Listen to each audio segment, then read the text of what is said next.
On January 14th, 1968, the Oakland Raiders met the Green Bay Packers in Miami's famous Orange Bowl to determine the world champion of professional football.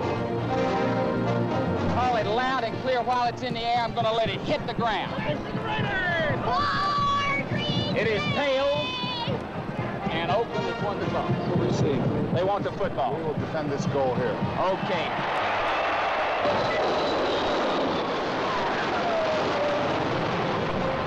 Taking quite a bit of time in the huddle, and it figures these are devious pass routes on a 3rd and 16 situation. The game's television audience totaled over 70 million viewers, more than 1/3 of the entire population of the United States.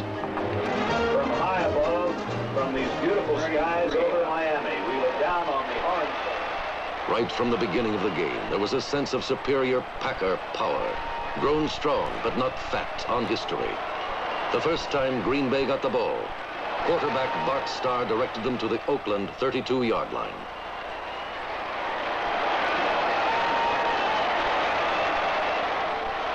Don Chandler kicked a 39-yard field goal to give the Packers a 3-0 lead.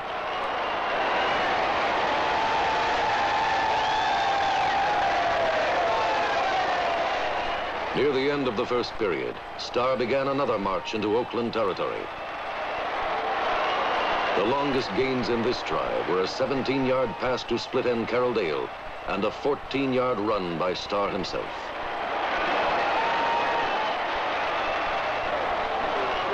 Get that Starr! Yay! Atta baby boy! Atta baby! Bill, all right, let's work out there. Let's work out there now. At the outset of the second quarter, Chandler kicked another field goal, this one from the 20, and Green Bay moved ahead 6-0.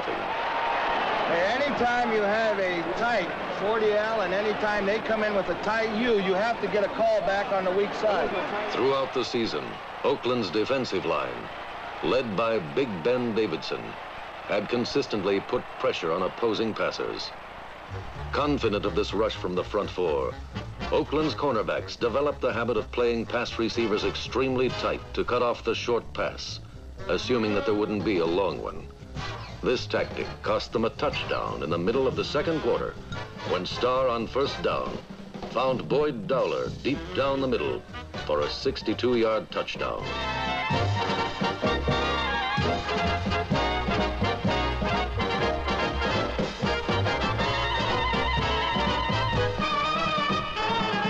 The scoring pattern, Dowler explains, was a basic one.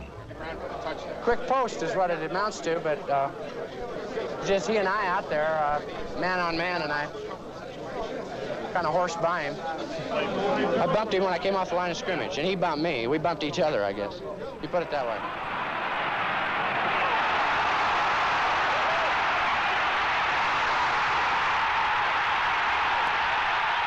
The Raiders were behind 13-0. But if they were impressed, they did not act it. Hit him from behind like this on top and throw him down. Darryl LaMonica, their young quarterback, went to work with poise and efficiency. He ran Hewritt Dixon and Pete Banaszak into the line, and for the first time in the game, they made good yardage. LaMonica then switched to his passing game and moved the Raiders to the Packer 23 with 2 well-directed throws.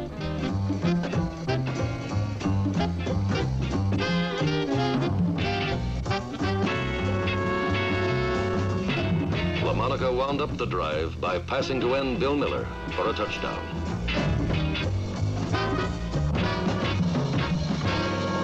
The strategy which resulted in Oakland's first score is worth reviewing. The touchdown play came out of a double wing formation that was designed to flood the left side of Green Bay's secondary with 3 potential pass receivers. One of them, Bill Miller, found an open spot just beyond linebacker Dave Robinson. Miller pulled in LaMonica's perfectly thrown pass and beat safety man Tom Brown to the end zone.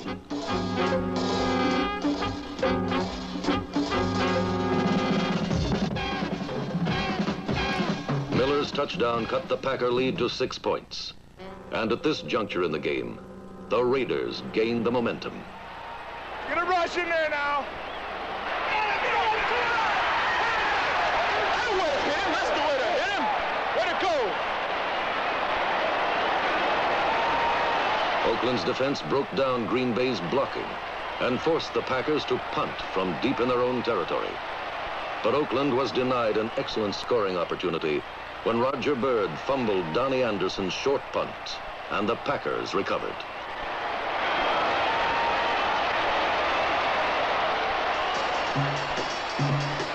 The Raiders had made their first serious error, and it turned out to be a costly one.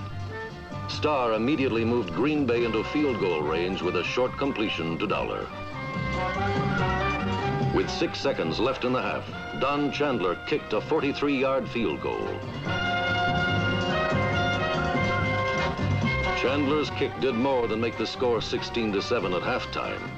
It gave Green Bay an edge they never lost. In fact, Packer co-captain Willie Davis felt that this could have been the game's turning point.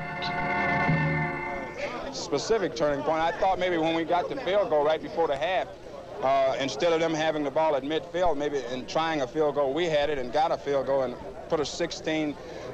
And I think this made a big difference because they possibly could have completed a ball and got maybe a field goal and would have tightened the score.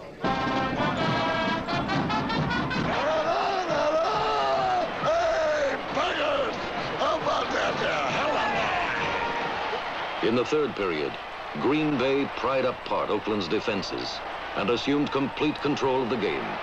Ben Wilson and Donnie Anderson moved confidently through the Raiders for steady gains. Let's run it down their throat now.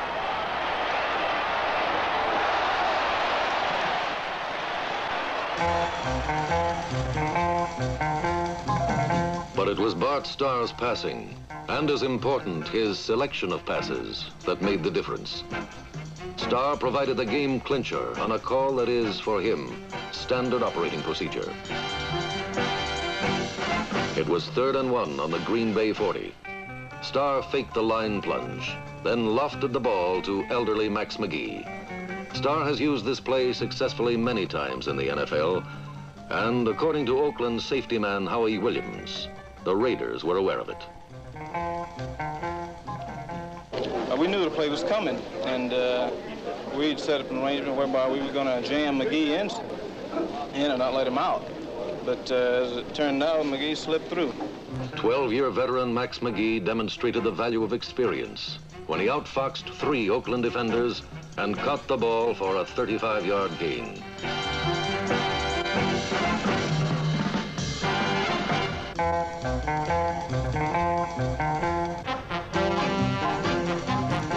Donnie Anderson caught a shorter pass and brought Green Bay to the Oakland 1. 2 plays later, Anderson cantered into the end zone for Green Bay's 2nd touchdown. Anderson's run made it 23-7. And at that moment, everyone understood that the outcome for all purposes had been determined, and Green Bay would be champion again. Well, I think very definitely put the frosting on the cake. At that time, we did have a lead, but instead of having maybe just a shaky lead, all at once we had a good, secure lead. And I think that, as far as I'm concerned, this was the first time I really felt that maybe things were on easy street. The 2nd straight year, the Super Bowl gave the people of Green Bay, Wisconsin, reason to be proud, for it proved that their Packers were the best team in all of football. For Oakland Raider fans, the game was like watching a man on the side of a hill trying to hold back a huge boulder. Eventually, it was bound to start rolling. But there were times when the Raiders seemed to be saying that if it did, it would not roll on this day.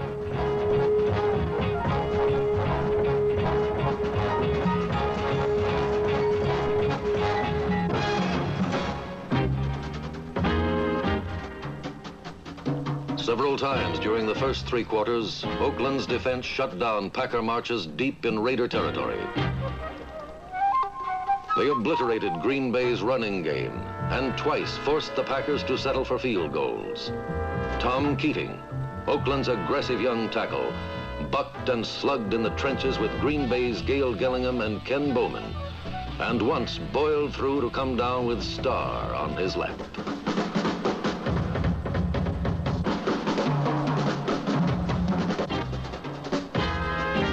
Of Oakland's front four, Keating was the one who caused the most trouble for the Packers. But the one most noticeable from the stands was 6'7" Ben Davidson, number 83. In 1967, Davidson was named to the All-AFL team, and his reputation for fury was well documented in this championship game.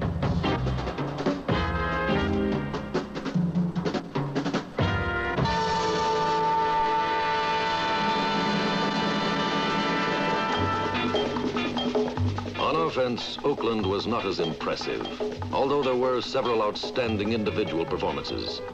Heward Dixon, the Raiders' big fullback, was the team's leading ground gainer. In the third period, his bludgeoning legs accounted for all of Oakland's yardage.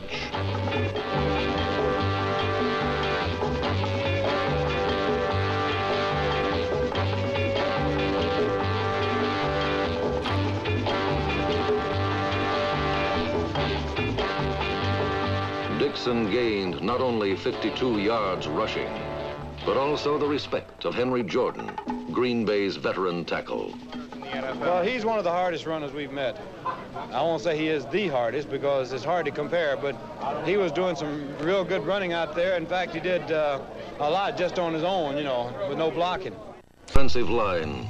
The most noteworthy performance was turned in by a rookie guard, Gene Upshaw, number 63. Upshaw blocked superbly all day, and not once did he permit Henry Jordan, number 74, to get to the passer. The Raiders, as they clearly demonstrated in this game, have the enthusiasm, muscle, and size to become a truly superior football team. All they lacked, and it was a noticeable lack on this Sunday, was the Packer experience.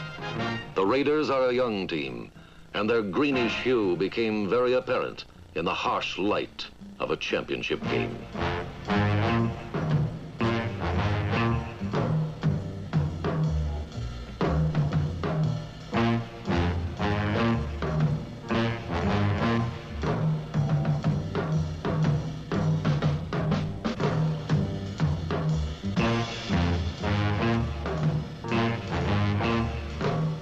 Oakland fumbled 3 times and suffered 1 interception.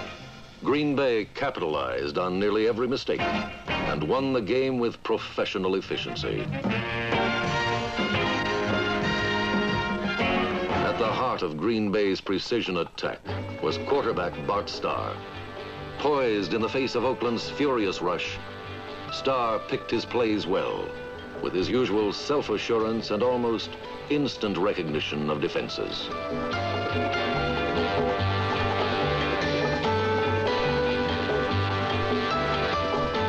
When the Raiders blitzed, Starr usually caught them in it and pitched short passes over the middle to tight end Marv Fleming.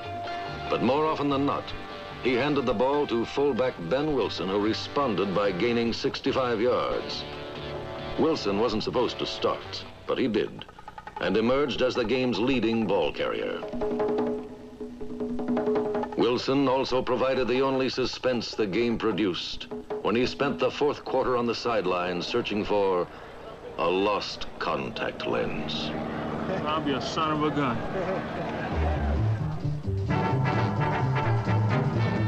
Although Green Bay's steady ball control offense was effective, it was the defense which established the dominance of the Packers over the Raiders.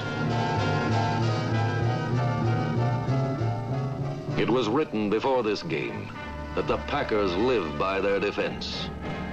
On this Sunday, the Raiders may have died by it.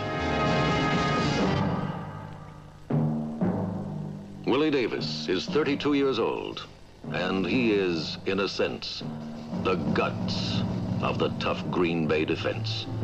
He is listed in the Packer roster as weighing 245 pounds, but he charges as if he weighed twice that much.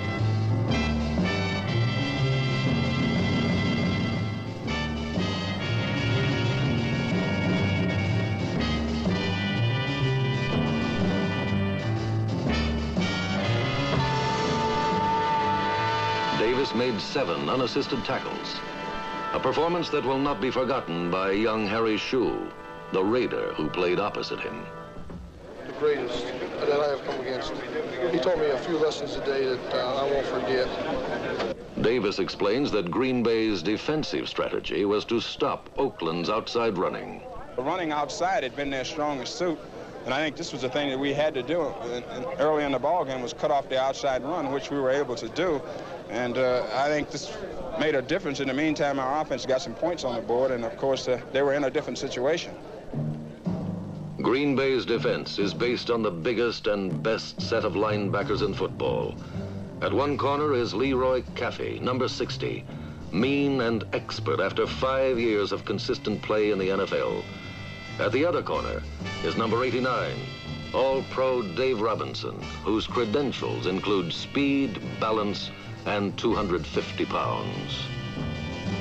At 31 years of age, middle linebacker Ray Nitschke has lost most of his hair, but he still plays, as he puts it, with reckless abandon. On the game's first play, he flipped Hewritt Dixon heels over helmet for no gain.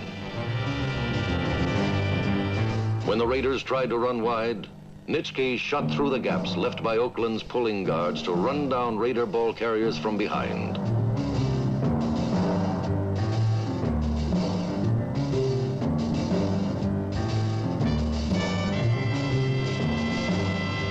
Time after time, Nitschke, Robinson, and Caffey demonstrated their remarkable talent for lateral pursuit.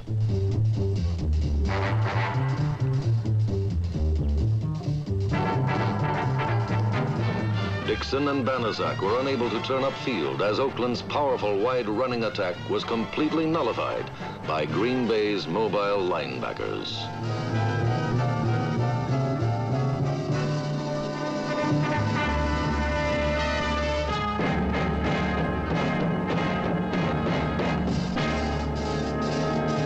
Green Bay's exacting secondary proved just as effective against Oakland's passing game. Through 3 quarters of play, they permitted the Raiders only 7 pass completions. Cornerback Herb Adderley intimidated Oakland's receivers with his savage tackling. And in the 3rd quarter, he drove down the last firm nail in the Raider coffin when he intercepted a pass and raced 60 yards to the Packers' final touchdown.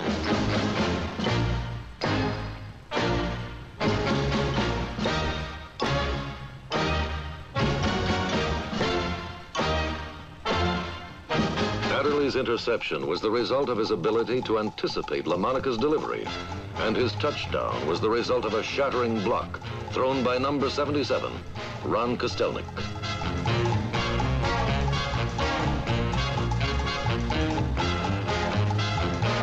Adderley's score, coupled with Don Chandler's 4th field goal, gave the Packers a 33-7 lead. Oakland's Bill Miller pulled in the final touchdown of the day, but all it did was make the game closer on the records than it had been on the field. The game and the world title belong to the Packers of Green Bay.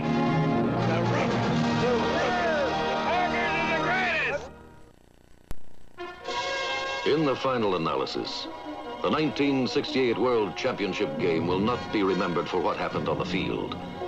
It will not be remembered for its spectacular plays, its strategy, or its violence. It will be remembered as the end of an era in professional football. For on this day, Vince Lombardi earned his final victory. 1 month after the game, he announced his retirement and thus brought to an end the most dynamic coaching career in pro history. During Lombardi's 9-year tenure as head coach at Green Bay, the Packers won 5 world championships. But he was more than just a coach to the men who played for him. Men like Jerry Kramer. He had to be. He's been such a dominant force in our life for the last 10 years, you know. He's been the only reason for our great success at Green Bay. I believe that, and I'm sure everyone else believes it. It's inconceivable to think that anyone would know that that was Coach Lombardi's last game and just let it go as another game. I'm sure that was on everyone's mind, and they wanted to do the best thing they could and play the game as well as possible for him. And so, on this, Vince Lombardi's final afternoon as coach. The Packers were motivated by something far stronger than pride, or prestige, or money. The real turning point of this championship game did not occur on the field. It was not the result of a good kick, a fine run, a hard tackle, or an accurate pass. It occurred in the locker room at halftime, and it was the result of a few words. We had all been pretty aware of the fact that Coach Lombardi was thinking very, very seriously about retirement.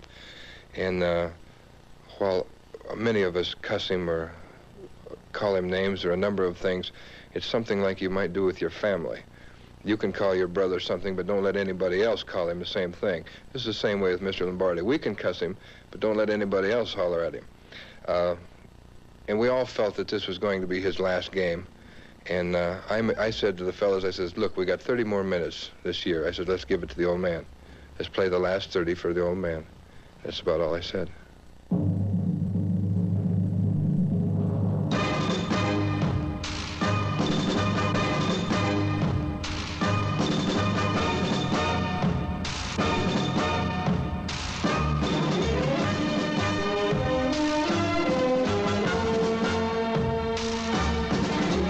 At 6:06 Eastern Standard Time, Vince Lombardi was carried off the field for the last time. He was carried not just to the locker room, but a few steps closer to the Hall of Fame.